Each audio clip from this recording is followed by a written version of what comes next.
এডি feature এই CCTV light চালু হয়ে গেছে, কারণ রাতে এখন বাজে ঠিক 1 মিনিট 11:56, 12টা বাজে আছে। আমি নামতেছি এখন 18তলা ভবন, আমার হাইটে হাইটে নামতে হবে।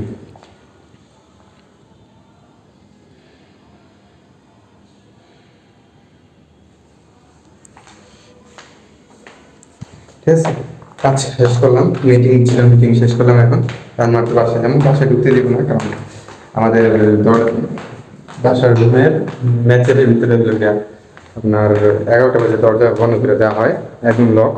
11:30 লাস্ট টাইম, তারপরে ঢুকতে দেবো না। এখন বাজে 12টা, আমি যাচ্ছি 30 মিনিট। চলেন যাই। এখন সিঁড়ি দিয়ে ভাই নামতে হবে টেবিলের তলা। তারপর একদম নিচে এসে বললাম, নিচে এসে দেখি যে প্রাইভেট কার দাঁড়িয়েছে এখনও, কার জানি একটা। এখনও হয়তো অফিসটা মানে পুরো 18তলার ভবনটাও কিছু কিছু জায়গায় অন আছে। মেন গেট অফ করেছি, আমি সাইড পিছনের গেট দিয়ে বের হয়ে গেছি। বের হয়ে দেখি যে প্রচুর লাইটিং, রাতে 1টা বাজে আছে, প্রায় 12টা 12:30 বাজে। এমন টাইমে এত লাইটিং বা এত মানুষ, মানে মনে হইতেছে ইফতারি করা শেষ হয়েছে মানুষদের, মার তো শেষ হয়েছে, এখন মানুষরা সবাই আড্ডা দিতে, এমন একটা সিচুয়েশন।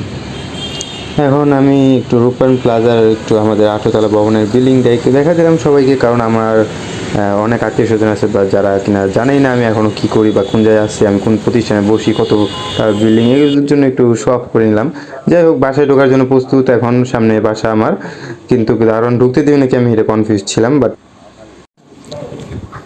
সারাদিন কাজ করার পর আজকে মনে করছি যে ইয়াটা পামো, এটা পাইলাম না। যাই হোক, একটা পুরস্কার দিব বলছিল, আর দেওয়া নেই। আমি দাঁড়ান চাষা গিট খুলে নাকি দিন,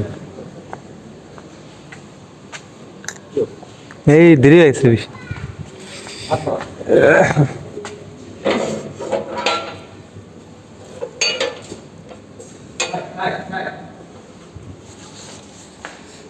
থ্যাংক ইউ।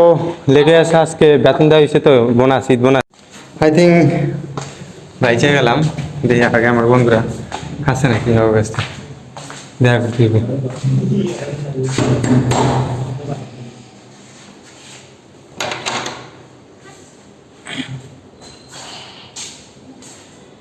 Hello, brother.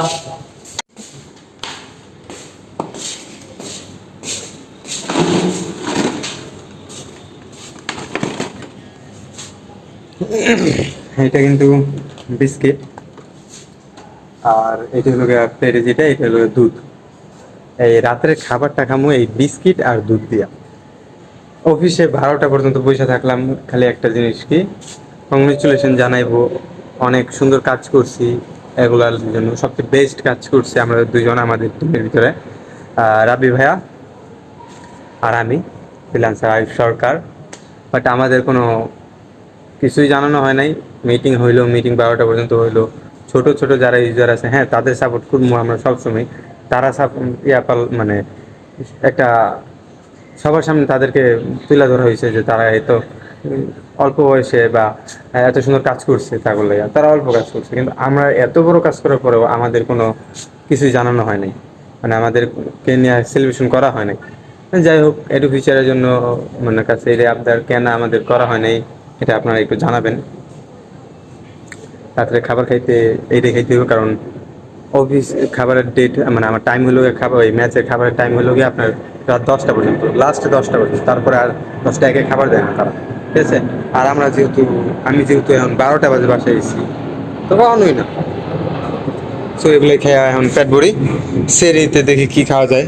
সেরিতে আবার খাইতে যদি ঘুম থেকে উঠতে পারি, আর প্রায় 1টা বেজে আছে, ফ্রেশ হয়ে গোসল মোসল করার পর এডু ফিউচার থেকে সেলিব্রেশন পাই আর না পাই, কিন্তু আমাদের লিডার, আমাদের প্রাণপ্রিয় লিডার, আমাদের প্রাণপ্রিয় মেন্টর, আমাদের প্রাণপ্রিয় বস, যা তাদের কাছ থেকে আমরা অবশ্যই আমরা সেলিব্রেশন পেয়েছি। তা দেখা সেহরির সময় আমি তা ঘুম থেকে উঠে এটা দেখে আমার মাথা নষ্ট হয়েছে যে স্যারেরাও করছে এবং তারা রাত্রেও করছিল। আই থিঙ্ক আমি ঘুমিয়ে পড়ার কারণে তেমনভাবে দেখা হয়নি, জাস্ট মেসেঞ্জারে দেখা হয়েছিল। বাট তারা ফিউচার আইডি দেখাইছে যে না, আমরা কষ্ট করছি, আমাদের কষ্টের পারিশ্রমিক আমরা পাইনি তেমনভাবে। ইনশাল্লাহ তারপরের দিন মিটিংয়ের মাধ্যমে আমরা ওইটা পেয়ে গেছি। ধন্যবাদ এডু ফিউচারকে, হয়তো বা কোনো সমস্যার কারণে আমরা সেলিব্রেশন না পাওয়ার কারণে আমরা মনে থেকে কষ্ট আসে না, কিন্তু কাজের একটা যে আমরা পেমেন্ট এটা বা একটা চাহিদা কাজ করে রয়েছি, এটার যে একটা রেজাল্ট এটা না আসলে খুবই ইয়ে লাগে। এটা আমার বেস্ট ভাই যে কিনা টপ ওয়ানে আছে, তার জন্য দোয়া করবেন সকলে। আমিও তার পিছনে বাইজে আছি, তার টপকাইতে হইব যেভাবে হোক। আমরা শ্যাম শেখ ভাইয়ের সৈনিক, পাশাপাশি আমরা এডু ফিউচারের সৈনিক।